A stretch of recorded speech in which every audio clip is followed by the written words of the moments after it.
Alright, so I have set up the traffic director stick here that's very similar to yours. It's a little bit longer than what you have, and the right hand side there has some extra heads on it. It's just a demo bar, but you can get the gist of what I'm trying to do, I think. So I programmed this so that it disables the end arrows. The way I did that is by pressing the warn button, so I'm in warn mode. So just like left and right and center out, warn is just another mode. And then the alt button is going to program the pattern that's going to work in. So see that if I press the button a couple times, it's going to go to a pattern that you don't want, which enables arrows. But if you cycle around, there's only 10 patterns, so it doesn't take that long to get back to where you want to be. You'll get to a pattern that you'd like. So here we go. I've got the center heads only flashing here. If that particular pattern isn't something you like, you can press the fast button. That's going to do just a faster version of that same pattern. I can turn that off just by pressing the fast button again. You're going to notice here that I've turned off the entire arrow, right, including the centerpiece.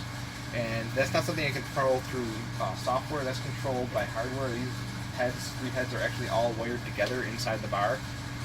So if that's a must-have for you to have this head turn on with this, it would need to be rewired. If that's something you're going to buy a bunch of from us, we can create another model that's custom for you. So going along with that is the left and right as well. So the left, you want obviously this arrow to turn on and that not to turn on, and the right works first, so you want that arrow to turn on and not this one to turn on. And it works the same way. You have to program the right and left to be in the correct pattern. The right and left and center out all share the same pattern, so you only have to do that once. But there's a couple different patterns that will work so that it disables this head while enabling the proper head. There's another one. All I'm doing is pressing the Alt button to get to the next pattern. So you see, I'm on a bad pattern now. This is great for a stick that doesn't have arrows, but it does not work for a stick like this that does have arrows. So I'm just going to keep cycling, pressing the button, the Alt button, until I get to a pattern that does work for what I'm doing. One thing of note here is that the warn does have a separate pattern list, so if you're programming the left and right arrow to do something, and expecting the warn to change because of that, it's not going to. You need to program the warn separately. So I think this is what you want.